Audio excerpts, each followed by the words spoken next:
to episode 20 of the FG podcast, The Horse That Asked Why and Other Stories.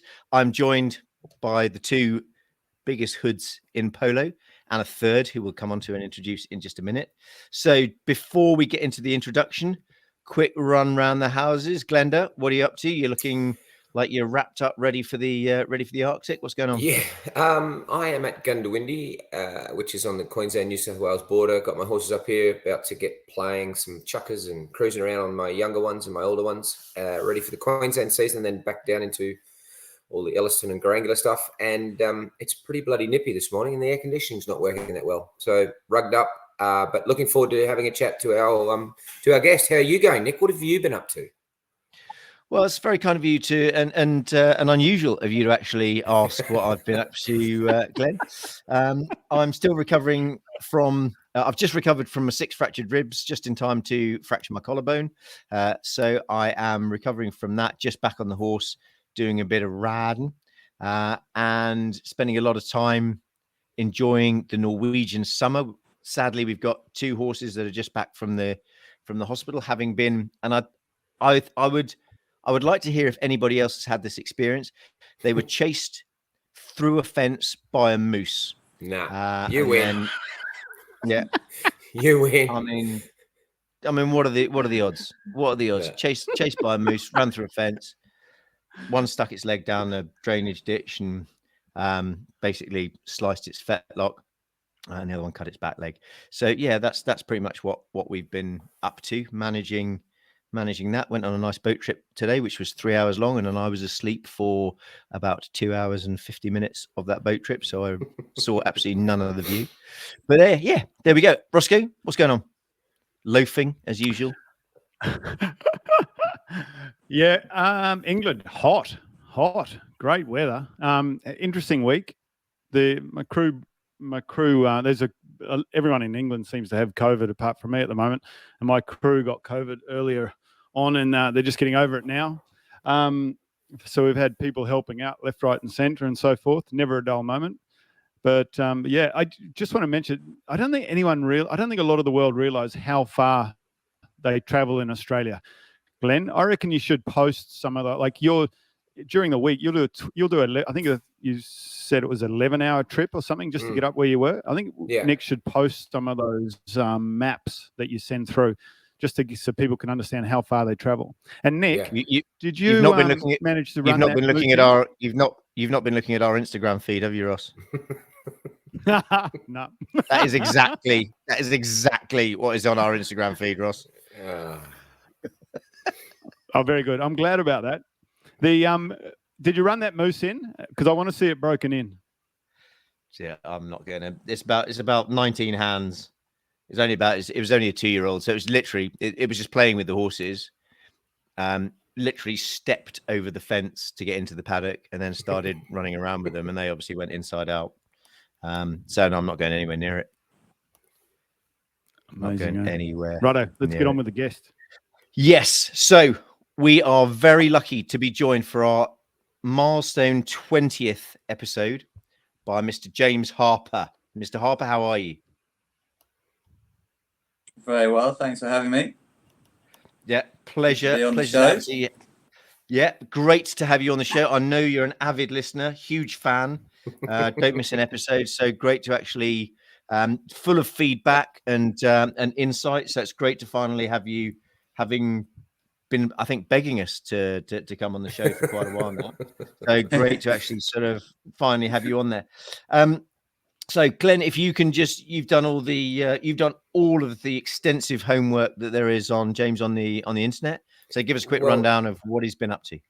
Having searched for 3 days, trying to find out a little bit more of what I knew of James Harper, it is incredibly difficult. He has his own Instagram account, which only has 20 posts on it, but like 2,500 followers. And it's impossible to find anything about James Harper on the internet. But what I do know is he's about, we'll give him 40-ish. He's 40 and a couple. Has Shannon, obviously, as partner and wife, 3 boys who were claimed as lanky, was it, on your Instagram, mate? 3 lanky boys with Wills, Jack and Tom.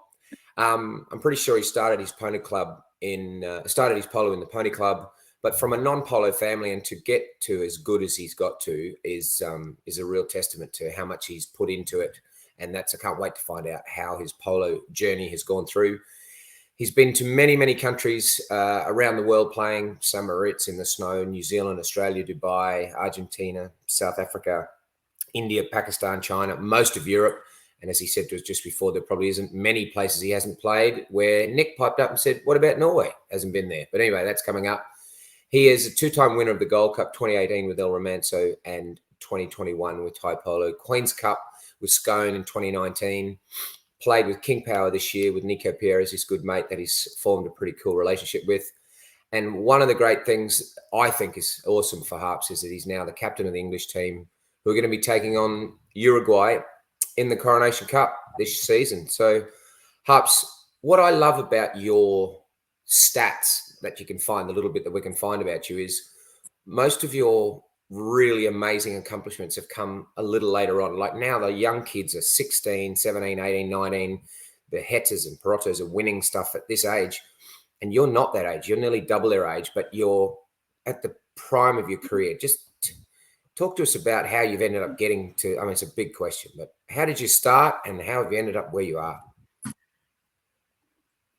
It's quite funny when I get, like when we've done the England questions, it wasn't that long ago where you got sort of, name your best wins or the tournaments you've won with the best memories. And probably only about 6 to 8 years ago, I was naming things like the Archie David and the Gerald Borden and looking at it and thinking that's a massive thing. And yeah, the last sort of 8 years has been unbelievable, absolutely unbelievable, and a complete change to my career and the way I look at the horses and everything in polo. But basically, the way I started was in the pony club, like most English kids. Like you said, my mum loved horses. We used to ride at the weekends, and about the age of 12, I was about to give up riding for rugby and girls, I suppose. And I was at pony club camp, and they did a little 15-minute exhibition and said, "Do you want to have a go at this?" And I actually said, "No, I'd prefer to go and follow this girl out for a hack that we were planning on doing." And they said, "No, you should have a go." And had a go, and then got the bug straight away. And from there, it's haven't looked back, to be honest. So, we struggled a little bit at the beginning to get some horses, and then I don't know. It's been all over the world and struggling with horses, but you just take your luck when you get it, I suppose. And what happened? I think the biggest thing. Yeah. Sorry. Go on. You go. No, you go. No, I was just saying. I think the biggest thing in my career was that that very quickly I was sort of able to play any type of horse and sort of and needed any horses. I didn't have any horses, and I think it's very important to learn to be able to do that. And I think that's helped me later on, even though it probably held me back at the start, because you need good horses to be involved in good tournaments and win good tournaments. I think when I did get my chance later on in my career, I was ready for it. I'd learned well through the medium go on lesser horses.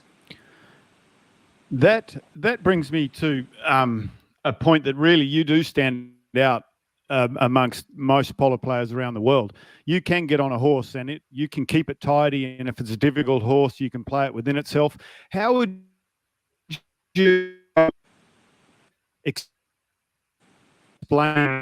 to a young that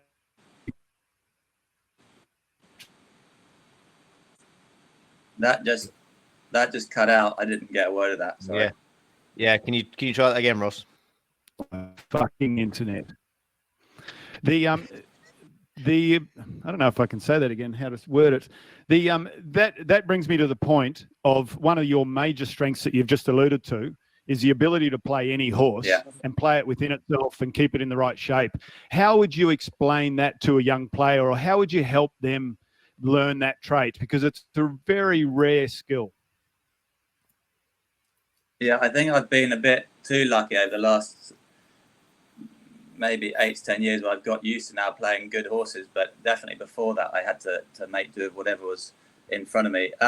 Explaining how you do it, I don't know. You've got to, but I think the basic thing is you've got to pick your plays, haven't you? You've got to be able to I don't know if I'd say I'm hiding it, but it's just my style doesn't necessarily need a champion horse at times. I don't ask too many questions. I'm very sort of straightforward, so that would help.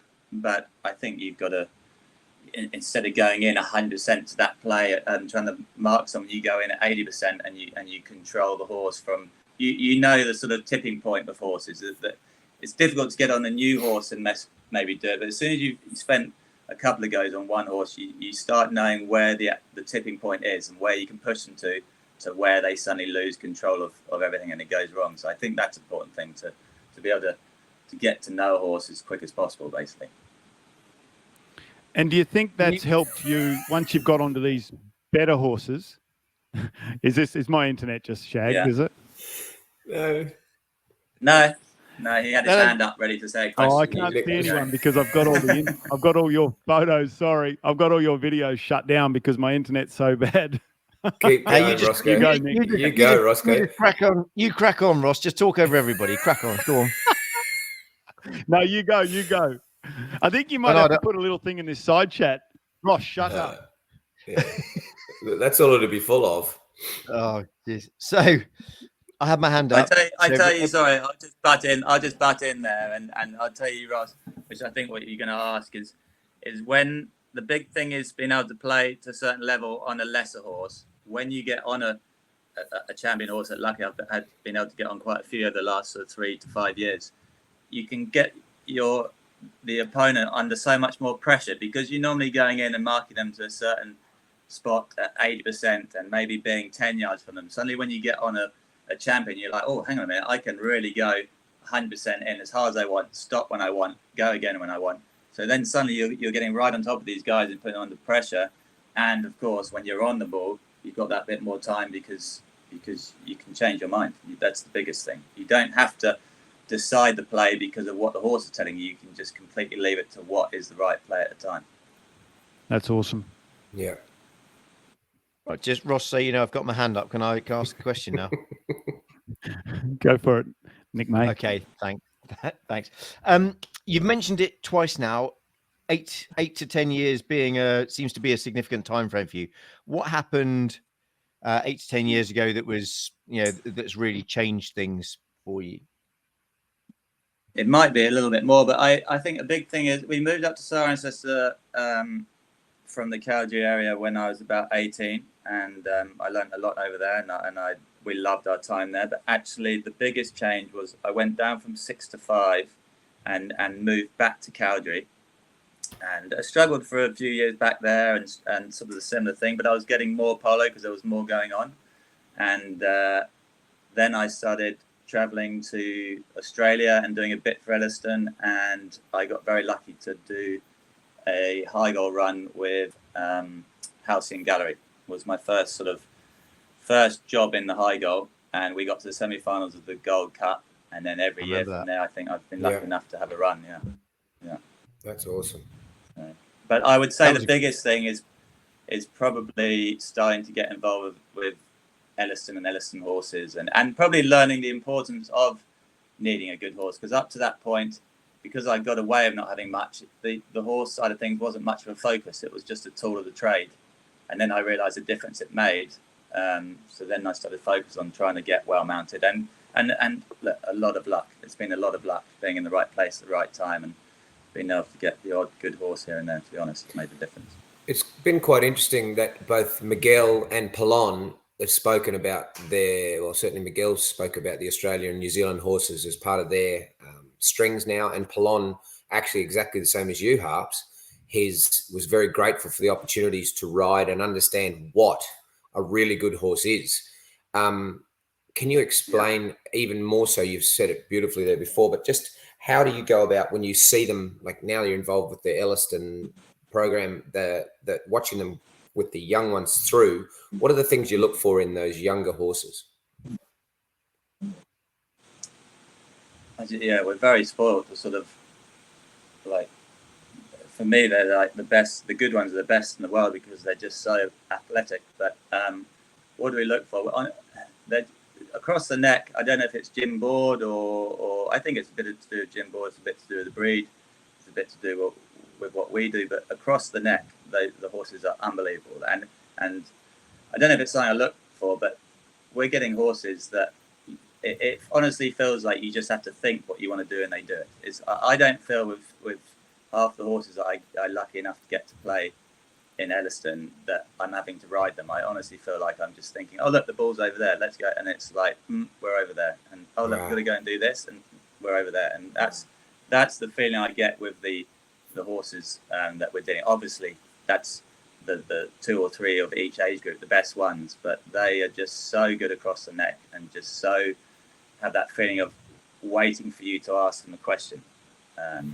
Whether you can say that's something you can look for, but it's something now being involved in that I've got used to having that feel on a horse that it's pretty impressive, yeah, and it makes such a big difference. Like Eris, that you know as well as anyone, that horse, I honestly feel like she knows what I'm thinking in a way. It really feels like I just don't feel like I have to ride her. Oh, and the likes of Eris and Clarity, if those two had been able to come over here, it just would have been so nice to have seen them with yourself or one of the 10s playing them. But, you know, obviously Adolpha turned up with Cruiser. Imagine. Yeah, imagine. It would have been so cool. Cruiser, and, you know, she played amazing in the Royal Windsor. She was only here for a little bit. But the other thing, the 3 Australian horses that have come over this year, Dimple, Antiquity, and the little mare for, is it Santa Ana for Heta? Santana. Yeah, it's it's just so cool that those breeds that are coming through, not only Elliston with the McKinnons and through Aidan Nunn bringing Santa Ana, it's just awesome. So just tell us a bit about your mare, True Colours. I know she passed away, James, but she was a pretty amazing horse for you, wasn't she? Yeah, she was actually one that Jimmy didn't really rate, and she was. I came to Elliston for one season, and I didn't have I think I had all the 6-year-old geldings at about 16 hands, and there was this little horse in the paddock, True Colours, that they said they couldn't work because she kept tying up, and they tried quite a bit. And when I got there, I was like, please let me have a go on that. I would like one little mare, to have a go on it, and we just sort of clicked. And since I brought her over to England. And actually, it was that was the winter that I played St. Moritz, and because of the time of year she arrived, I took her to St. Moritz, and everyone was like, "That horse is too good for over here," and I didn't realise what I had. And since then, she literally got doubled. But every time I played in the high goal, she was an absolute machine for me. Yeah. Wow. You mentioned she was tying up a bit. What was the management plan you had, and how did you deal with that?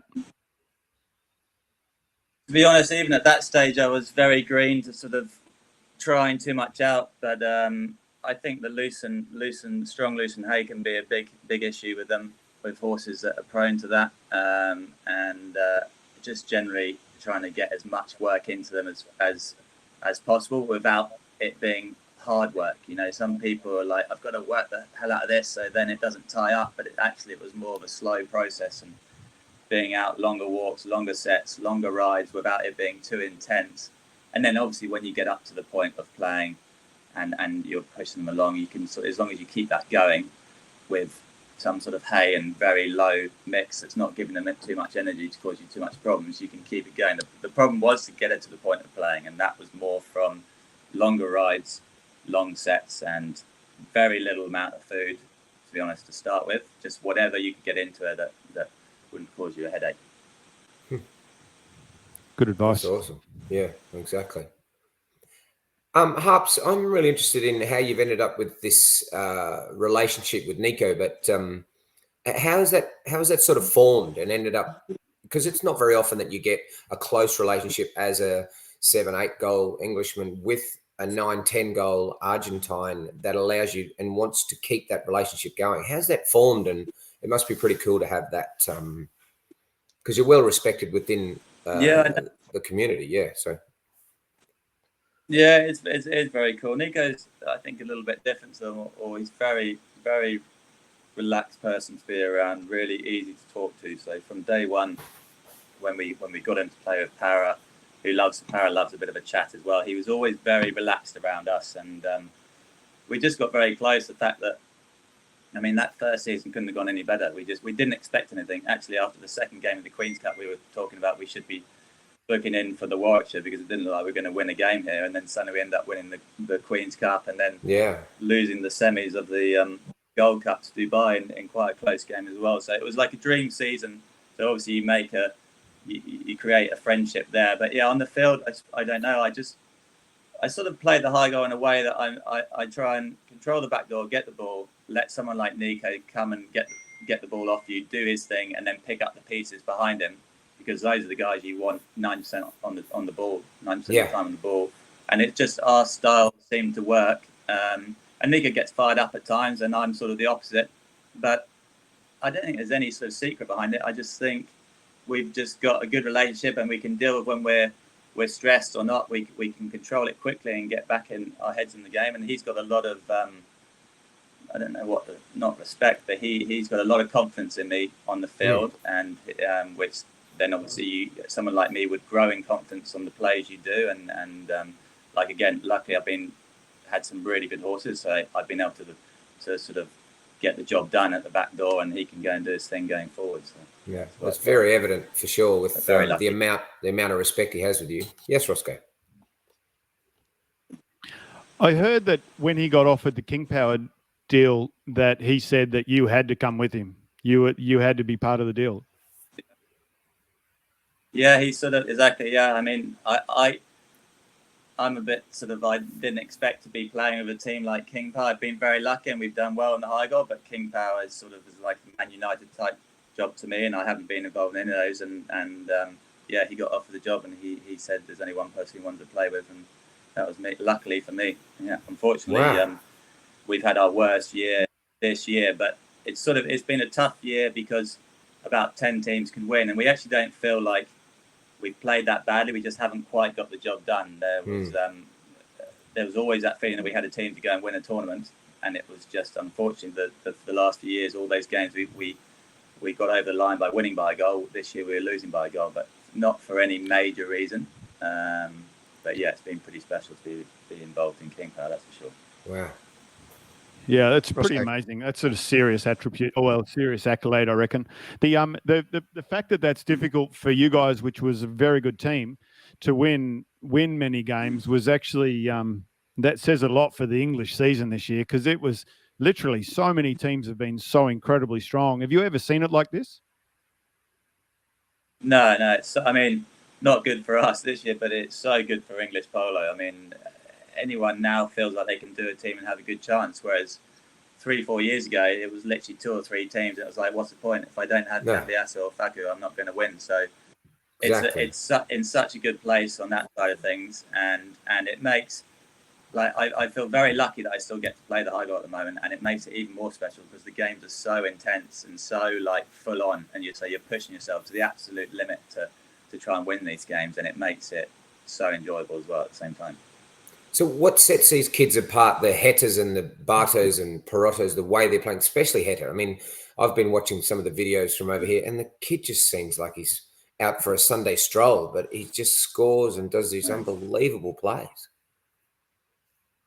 It's so good, isn't it? I mean, and there's a handful of other kids that are coming through, younger. Oh, yeah, sure. Ben Sedon and younger than that, Laulay's kids, and actually even Jose Donoso's got a kid that is flying along at the moment, and just watching them, it just doesn't seem to be any pressure on them. And it's like Hetta and Perotto, they just do not think about missing the ball and the consequences of the play if they do it wrong. And if you can play a sport like that, when you get older, there's no way you can think about going into a play and going, well, if I mess this up, this is you always are going to feel like think about the negative. Whereas they don't. They go into a play and go, I'm going to go and do this. It doesn't matter, and it very rarely goes wrong. And Hetta is just and Perotto, both those two are an absolute dream to watch, and to play against.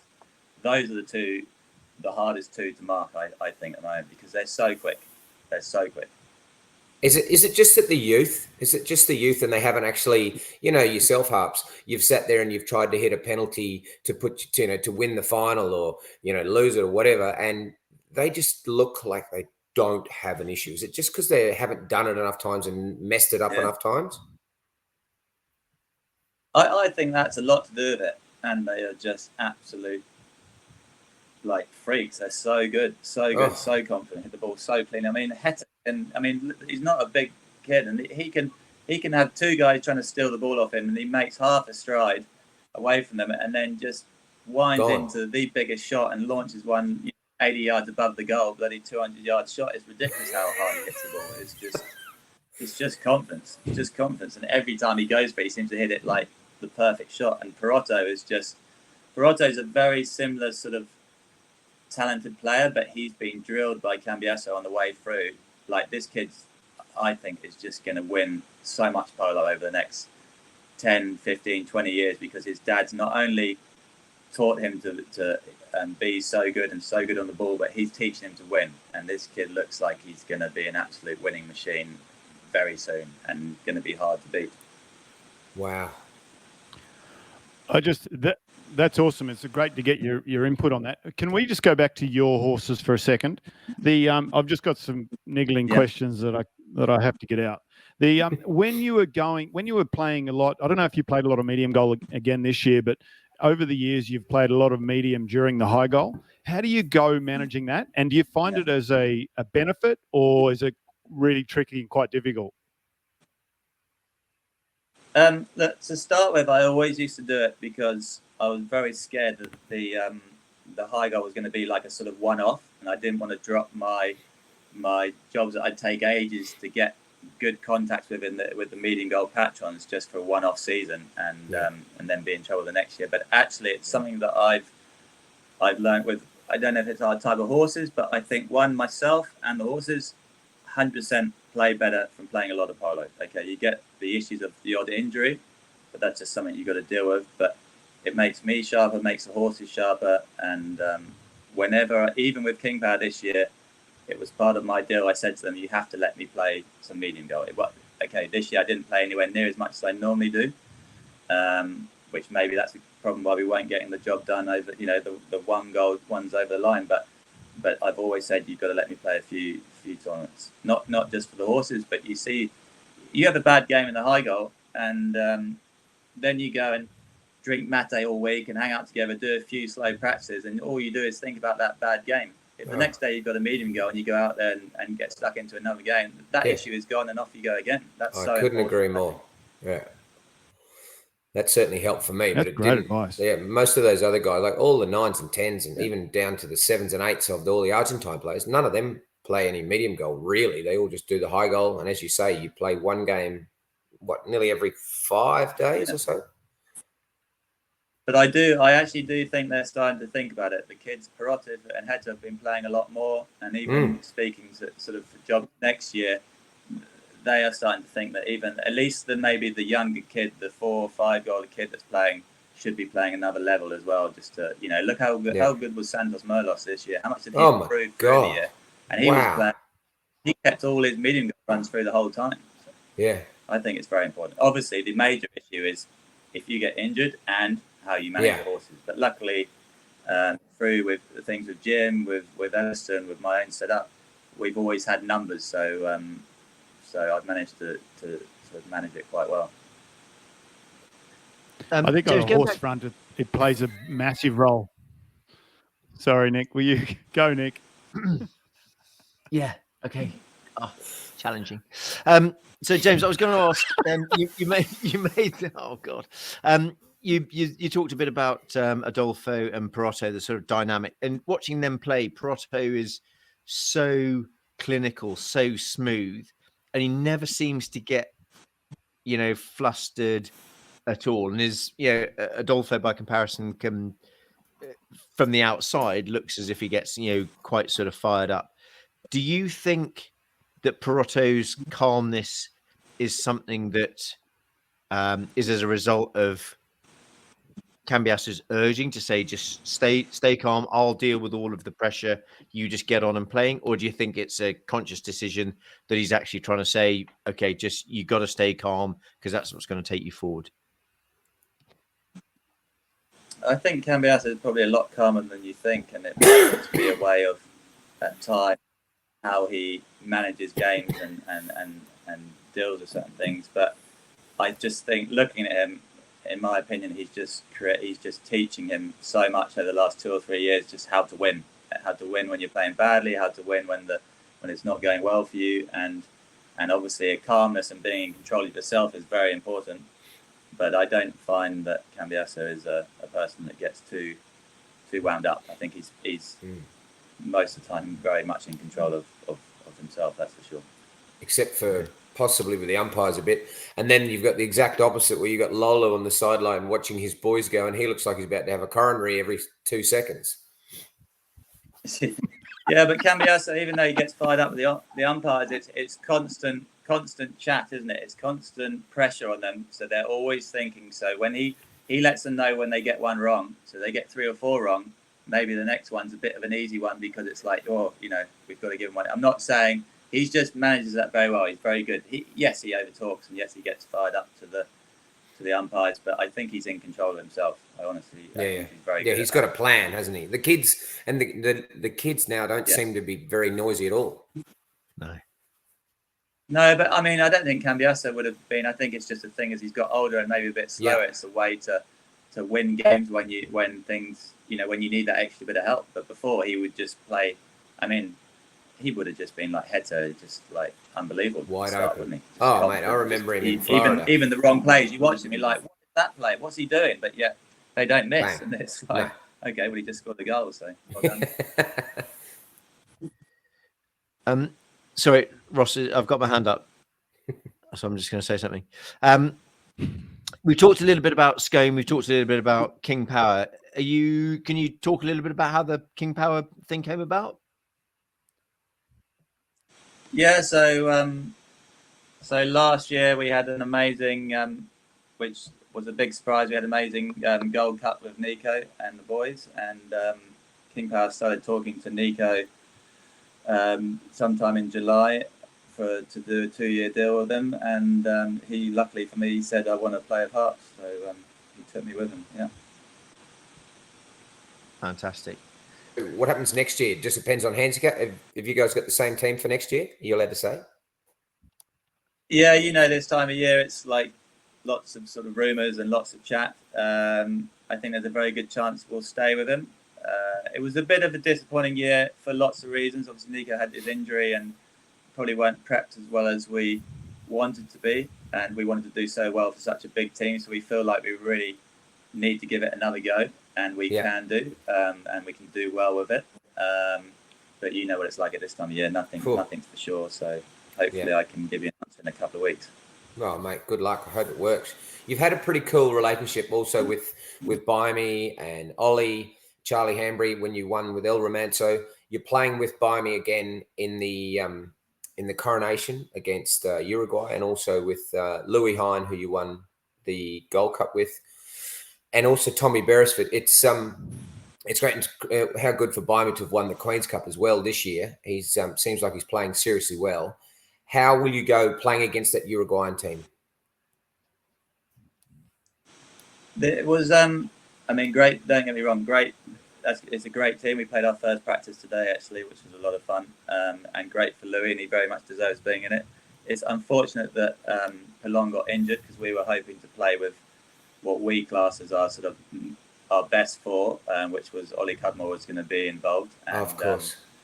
It sort of is on paper, Biami's all day long number one, Ollie's always number two, and even though me and Tommy are both number 4, 3 and 4, we can sort of rotate. It works well. Yeah. So with Louis, it's a bit harder, because at the moment, today, the practice felt a bit like we were two number 1s and 2 number 4s. So it takes a little bit of time, but he's a very talented kid. And we need a bit of that style player that wants the ball, that takes risks and attacks. And so I think it'll be good fun. Yeah, I'm looking forward to it. Yeah. So because Pelon didn't play, who have they put in instead of him? Well, he's not playing. Because Pelon didn't play, they've got to be honest, I don't actually know his name, sorry, but it's they put a 6-goaler in instead of Pelon, so we had to drop a few goals, unfortunately. Yeah, wow. So there's been a couple of injuries there with Pelon and Adolfo. What happened to Adolfo before the quarters, semis? Yeah, I saw he's done something to his leg, but he did it in the quarters game. I think he's been sort of nurturing injuries all season. I think a bit of it is get to an age, and if you're going to keep playing, those little injuries don't go away and just cause you more trouble. So I think this is a build-up. But there has been a lot of injuries this year. Pablo replaced Nico for us, and Pelon only ended up playing one game. But I don't really know the answer. It's just a bit of bad luck, I suppose. Yeah. Fair enough. Go, Ross. Can I follow? Harps, tell me, can you talk us through what it's like being the English captain? Because I think you have a lot more responsibilities off the field than most people might think. Yeah, not as much as you'd think. It's something that when Bimey stepped down, it's something that got mentioned, and I'm not that sort of person that liked to. My biggest worry was that I was going to have to do speeches and all sorts, and I'm just. I have nightmares from when I used to do the rugby captain speech every week in assembly, and it's like I just want to stay away from the microphone, to be honest. But it's a very when you sort of get away from silly thinking things like that, it is a very special moment from where we've come from in my career to be able to not just represent your country, but actually, and especially a sport like polo, to be the captain. And I think just with my age and experience, it's the right pick for this game. How long I'll do it for, I don't know, because there's a big group of young guys that are similar ages that I think deserve to have a bit of a go together. I missed a lot of the opportunities to play in these big games because I wasn't in the mix until recently. So I would like to do a few more, but I also am keeping a very close eye on the next group coming through, and I don't want to hold them back. So at the moment, I'm just loving it all, enjoying being called England captain. I just desperately want to get a picture of picking that massive trophy up. Glenn's got a couple of those, I think. Which I think would be the icing on the cake to probably my last sort of 8 years or so. I'd be very happy if I can get a win against Uruguay and get a picture of that big trophy. That'd be cool. That'll be cool. Good luck with that, mate. Go, Nick. Yeah, Cheers, thank you. definitely. James, can I take it back to one of the questions that we had about how you go about? Obviously, every player's got a different process. How do you go about prepping your horses right from the get-go to play in the high goal? Can you just take us through how you deal with getting them fit from bringing them in, the process you go through, what your regimes are, and how you actually do it? Because I know it's second nature to you, and I know it's second nature to Glenn and Ross, but for people like myself, it's kind of like witchcraft. So I'd love to know how you go about just getting your horses ready to play at that particular level. Yeah, I doubt I'm too different to a lot of people, but my horses come in first or 2nd of March generally, and it's a very slow start. The first few weeks of walking, and then we sort of build up trot. Probably almost like adding a minute a day is a rough sort of what we work around to the trot, as much as possible. Depending on the groom numbers and horse numbers, we get into doing 2 sets a day quickly.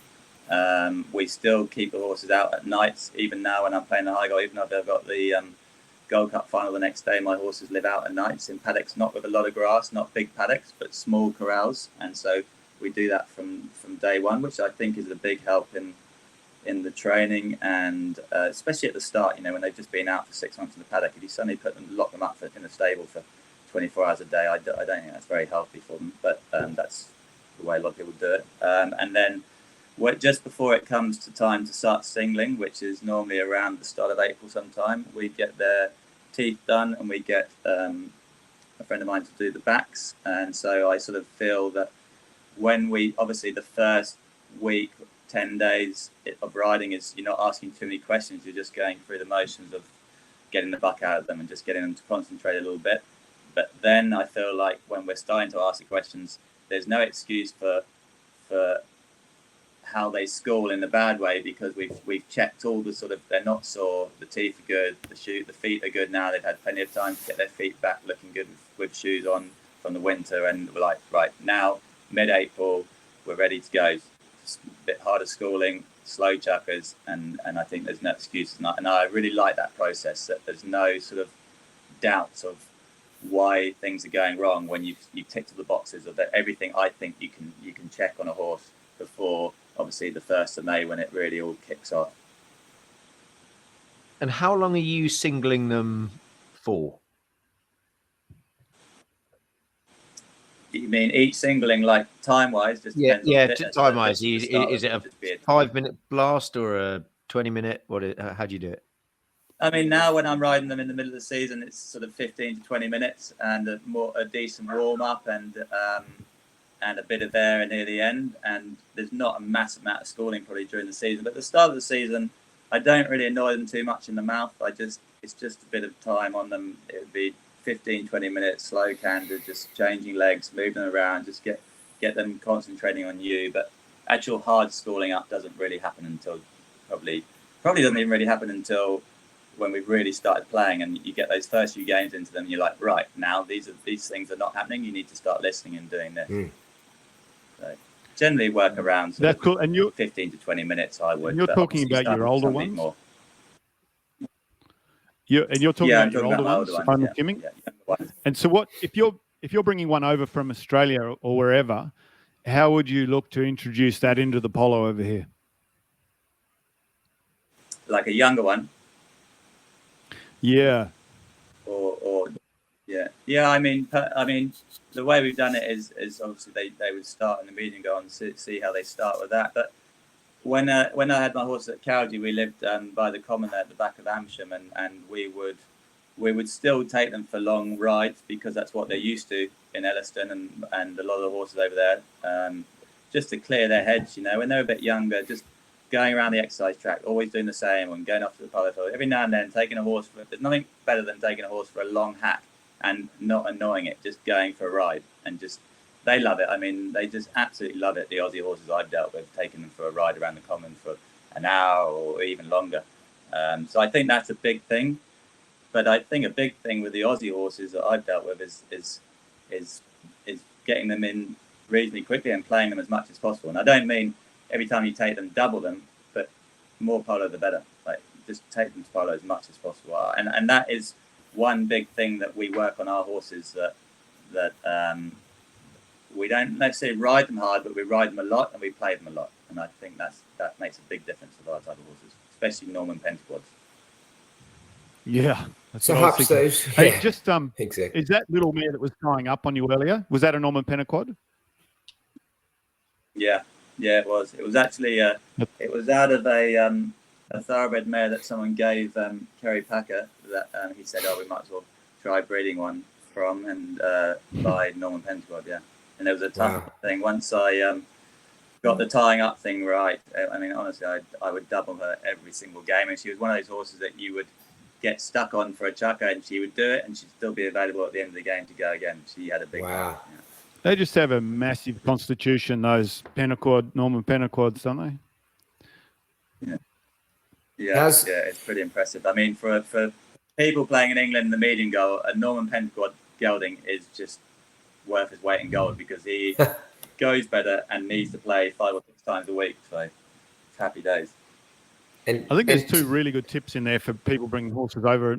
Is that those long hacks that most polo people tend to forget about, that are an available sort of tool or regime to work your horses through, and then getting them into consistent polo where they you can keep them at bay a little bit.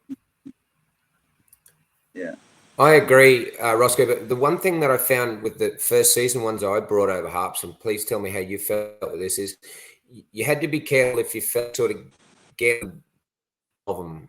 How do you with that?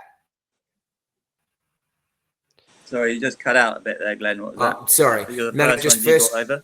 Yeah, so if you're bringing, first season horses over from Australia and New Zealand, done it many times, have you? I felt like I had to always be really careful not to dip into them too much, so that you ended up getting them tired, and then they were literally done for the season. But just tell me how you've dealt with that. Yeah, I think if you bring them over just for the high goal season, I think you've got to be very careful that you start playing them at the end of the games. For instance, like bring them out twice hard and really getting to the bottom of them. I think generally I try and not do that. You're trying to play them in the middle of the game and look after them a bit better, and maybe just use them once or at least at the start to just be a bit nicer to them. But if you're trying to get them to last the whole season, I always found that there's always a dip in the middle of the season somewhere that you just could take your foot off the gas and maybe even chuck them out for a week or 2 if you're trying to make them last till the end of September. But one thing I found, especially with Aussie horses, they're a seriously tough breed of horses, and they are used to traveling so much and getting worked quite hard that they seem to deal with it so easy. Like a flight over to England for an Aussie horse, they literally arrive and go like, "Are we playing tomorrow?" It's like because of the distances. Yeah, so funny.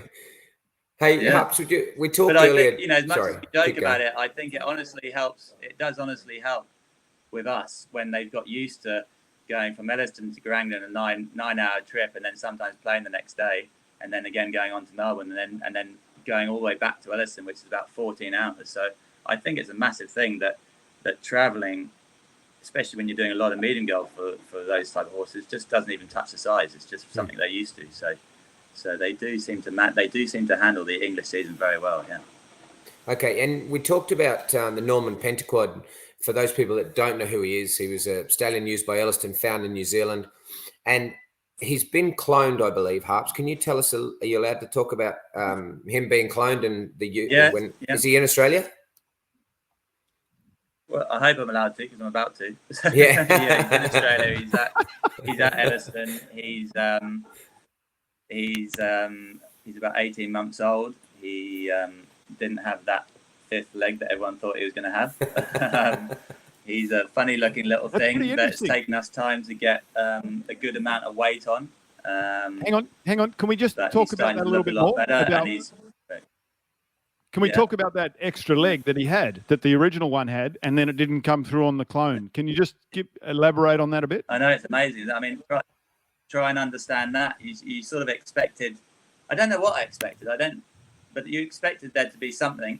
But yeah, try and understand that. I haven't got a clue. I don't know why it was there, why it wasn't there, but it isn't. It's like, normal horse. It's an amazing thing because pentaquad, obviously penta means 5, quad means 4. So he had a fifth digit growing off, I think it was his front leg. And then you've cloned him and they cut the fifth digit off and now he doesn't have it. Right. When you said fifth leg, exactly. When you said fifth leg, my mind went in a was probably a little bit exaggerated direction. Yeah. I'm so glad we cleared that up because I was like, well, luckily why is that such an important feature in a polo pony? Well, he's a stallion. He is a stallion, so it's quite important. Exactly.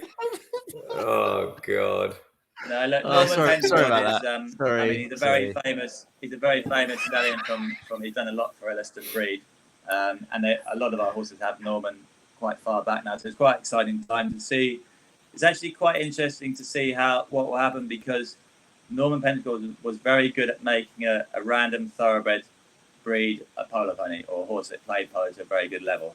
Now we have a polo breed.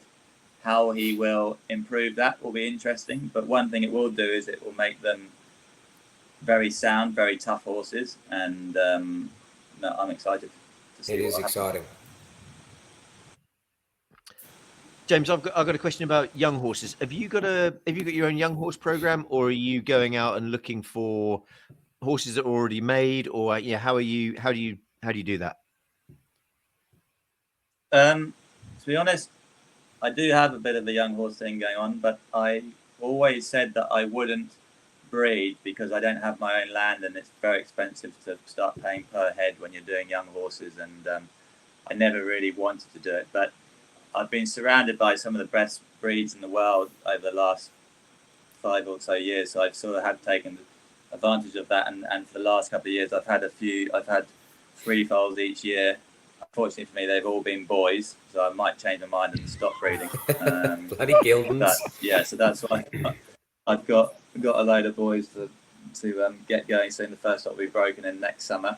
I'm always looking for people's good young ones, but the trouble is at the moment is the money I need to spend on horses, or I can allocate to spend on horses, they need to be a horse that can be used to me now. I don't have the finances to buy a good playing 1 or 2 a year, which you need to do minimum, and buy someone's best young one, which nowadays is costing not far off what a very good made one costs. So I don't do much of that, but I think as my playing my high goal playing career slows down, I will do a lot more of that because it's what I want to do. I'll be much more interested to buy someone's best 3 or 4 year old or even 2-year-old, as opposed to get too carried away on the breeding and too carried away on buying a horse ready to go. But right now, I literally need to buy something that I can play tomorrow. Yeah, good idea. Good idea. What you mentioned a little bit earlier triathlons and stuff. Obviously, your physical fitness for the for playing the high goal is a big part of your regime. How do you physically prepare yourself? We talked about preparation of horses. How do you physically prepare yourself to play at that level?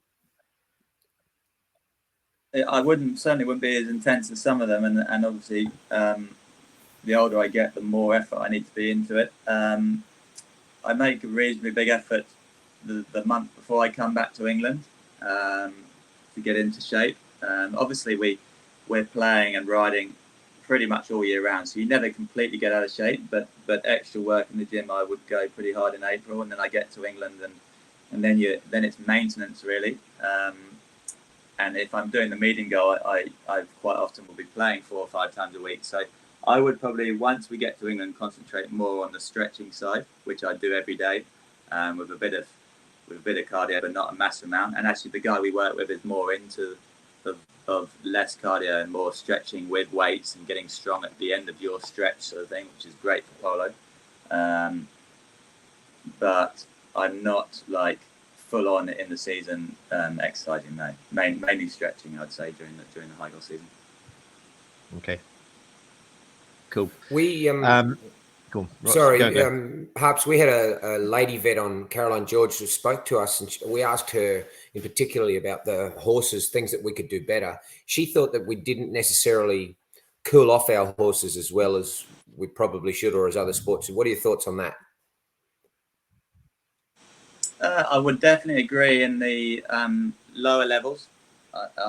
You don't have anyone walking the horses and paying a massive amount of attention to sort of after the game. They just chuck them on the truck and off they go. I think in the better polo, there's more manpower, isn't there? There's more people working. We've always got people walking the horse around and calling them off. So no, I probably don't agree with that so much. A big thing I've been thinking about and speaking to people a lot is something we need to improve is we've got serious athletic horses that we play hard for about 3 months, keep them work for about 5 months, but then we go and turn out in a paddock in England, most of them being flat, probably not changing paddock for about 6 months, doing very little in 10, 15 acre paddock, and then we bring them in and off we go, we expect to perform. I think, and a lot of people are starting to think, that if it's doable, we should be bringing them in for a month during the winter and walking them just to keep some sort of fitness, to keep some sort of training going on. I think it's too long that we leave them out and let them get too unfit. I agree. It causes us too much problems when the season gets going. It's a very difficult thing to get your head around because of the cost and the hassle of it. But I honestly think it's something that people are going to start doing very soon, and we should all be making the effort to do it. Or we need to get a massive farm somewhere in the hills where they can be walking up and down hills themselves. Yeah. Well, 100%. When you look at Kiwi horses and Aussie horses, and being lucky enough at Elliston that they never get that unfit like an English horse because they're living on the hills, and that would be amazing. If anyone that's got the opportunity to put a horse on the hill in the winters in England, do it. I mean, I think it makes a massive difference. That, and another thing I love is when we turn our horse out around this area, Cowdrey, and it's sandy area, and they've all got like a big area that they roll in the sand, and I think that's a big thing for them, that they never get any issues with their skin. They're always itching it out, and gives them a bit of a sort of cover, and you'd be surprised how much they use it. So my biggest tip would be get them on a hill and give them a sand pit to roll in through the winter. That's awesome. That's a good point. We've actually done that here in Norway. We noticed that the horses were, if we weren't digging it, they would go, because we're on quite sandy soil here. We noticed that if we weren't digging a sandpit, they were going and digging their own sandpit. So we've deliberately gone and dug a sandpit in every paddock. And the first thing they do, particularly the paddocks that have got more horses in, there's almost a queue for that sandpit. so they can get in and roll. It's fascinating to see. Yeah, they love it. Them They all love going it, straight don't for it. they? Yeah, it's amazing. And yeah, they all because Wow. we're changing coat 2 or 3 times during the season here because of the temperature. They find it absolutely they find it absolutely crucial, and they really enjoy it. What are one of the questions I had? What are the main areas of horse management that you're particularly passionate about? That, you know, if you were to ask your grooms, you know, he's absolutely dead set on his, you know, pre-game preparation, or he's, do not get this particular aspect wrong because he will have your face off. What are the things that you're really, really hot on that you really keep an eye on? I mean, I'm just a massive fan of putting the horses out at night.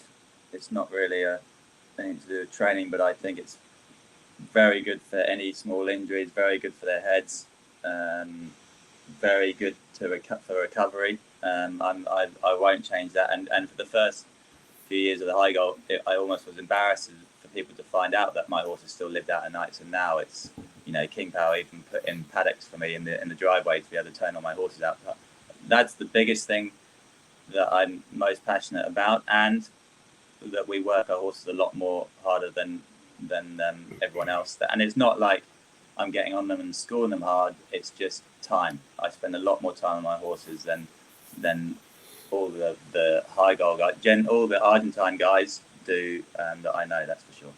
And that would be a lot to do with the Norman Penn squad and the Aussie and New Zealand and the English breed that we're dealing with.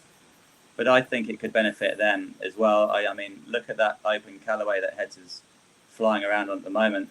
That horse is not only playing the high goal, it's playing the 18 goal of Bardon and clearing up and getting doubled and playing an amazing amount of polo. And it is by far the best horse of the season. And I think there could be a lot taken from actually doing more on the horses, not worrying about injuries. That's just part of what happens, and toughen the horses up a little bit better, a little bit more old school of, I'm not saying play them with full chucker, but how much harder were the horses back in the day that, you go to a full chucker game, you probably took 3 horses and the third may not even get played. Do you know the breeding of Open I know Callaway, we bred Harps? that new style of horse. What's that, mate? Do you know the breeding of Open Callaway? I think I'd be guessing, to be honest. I was looking at it yesterday when he won the pony prize, but it was Tarantula or something, wasn't it? Open Tarantula and Grappa Casino or something, the stallion. Okay. I think I'd be guessing a little bit, to be honest. But right, it was one. I mean, they make so many horses; it's always going to happen that one slips through the net. But it does look pretty impressive with Heta right now, that's for sure. Oof. Yeah. Are those, and we say they're out in paddocks? Are they out in individual paddocks, or have you got multiple horses per paddock? How are you working that?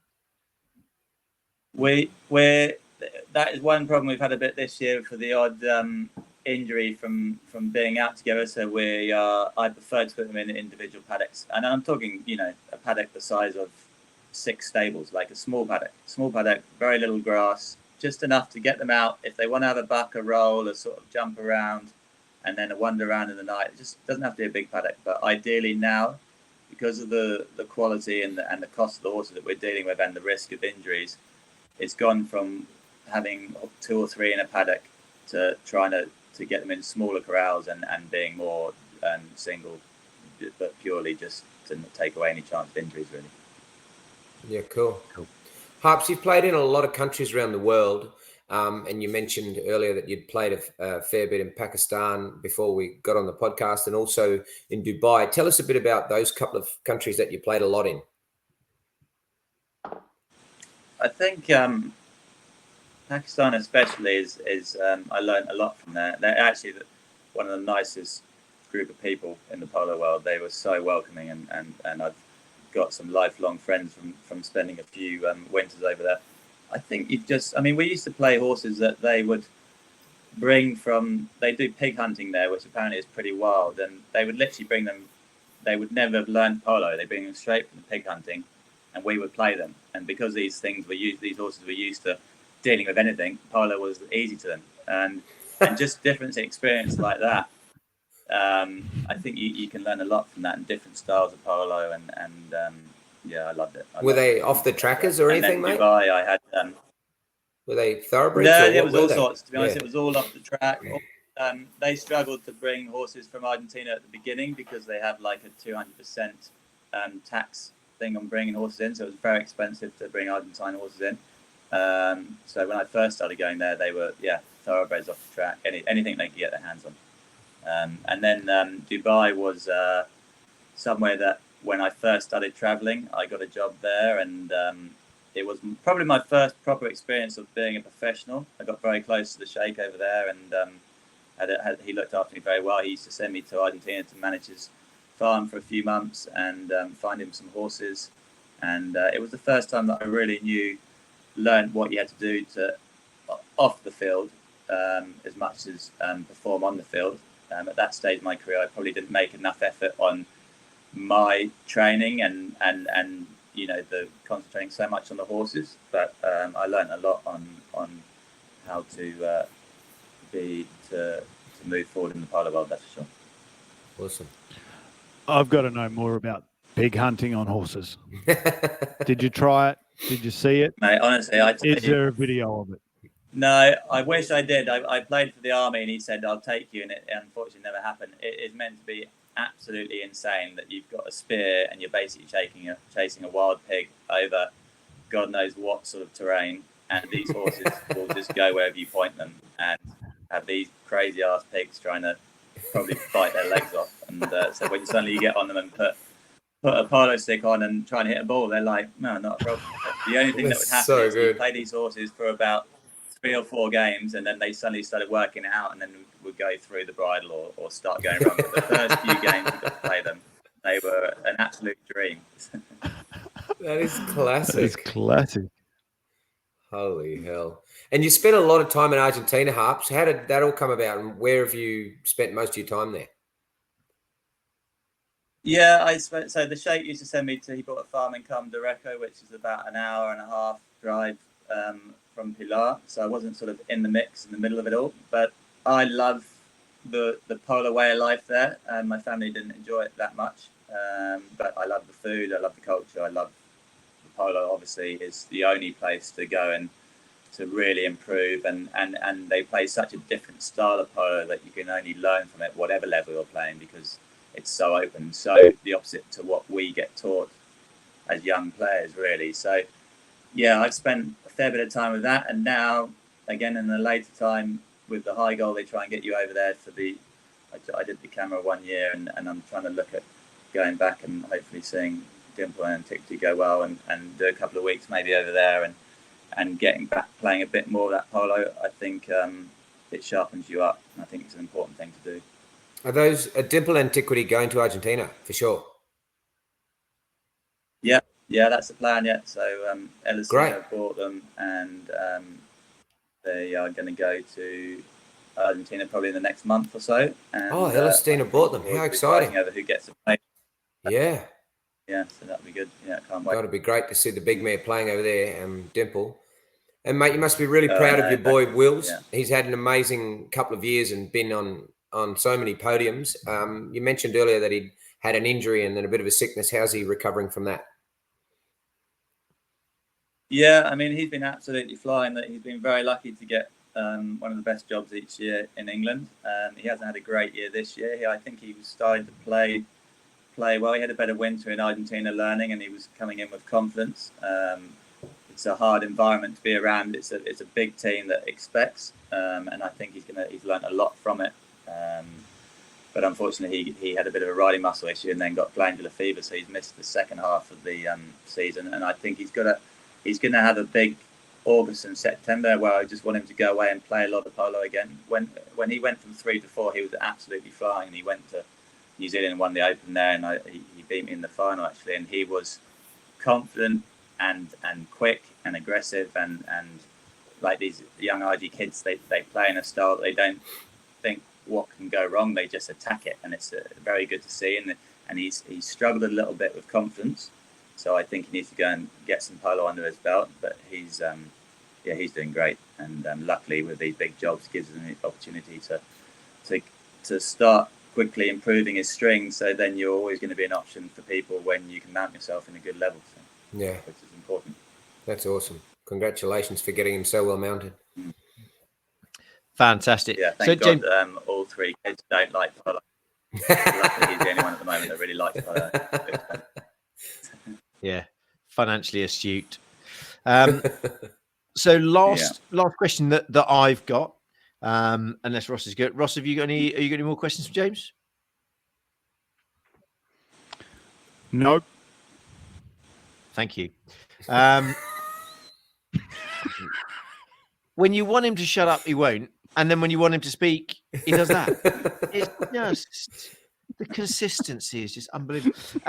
So as a last, but is there one thing that you really want, that you're either really passionate about, or is a tip that you want to pass on, or something that you really would recommend people to do if they wanted to take their polo forward? What is there one thing that you really want our listeners to sort of take away?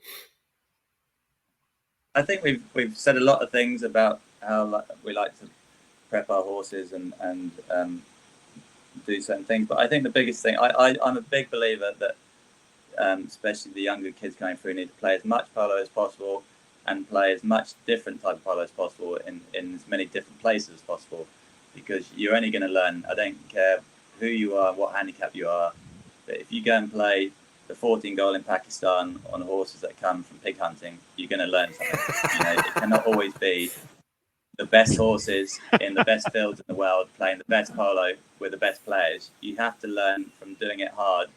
And I think don't get too big for yourself. And if you get the opportunities to go to these places, go and do it. I think it's a big part of learning and improving in polo. Great advice, mate. Fantastic. James, it's been absolute pleasure. I've got no more questions. Glenn, you got any more? No, great to see you, Harps, and really good luck in the coronation as the captain of England. I think it's such a cool thing to be able to captain your country, to play for your country, and then captain it. And I know how much it means to you. So best of luck to you and the boys, and hope Wills gets better. Love to Shannon and to your two little ones. So yeah, take care. Yeah, thanks, guys. It's been a pleasure. It's been an absolute pleasure. Thank you so much. Best of luck for the rest of the season. Look forward to seeing you continue on doing the great stuff. Having said he doesn't have any more questions, Ross has got a question. Actually, I just want to say thank you as well, because Harps, you've packed a heap of really cool tips in there for people, for the listeners, and they're going to really appreciate it. So thanks so much for that, mate. Yeah, really. Like I said, I know it's probably second nature to you, but for the amateurs amongst us, hearing the definitive from people that are living it and breathing it every day is just it's just a glimpse into another world. So thank you so much for that. Best of luck with the rest of the season. Look forward to seeing you. Look forward to seeing you going great guns with King Power. Hope to continue to see you doing that. And yeah, like I say, thanks so much. Thanks, guys. See you, mate. Speak to you all soon. See you, mate. Cheers. Cheers.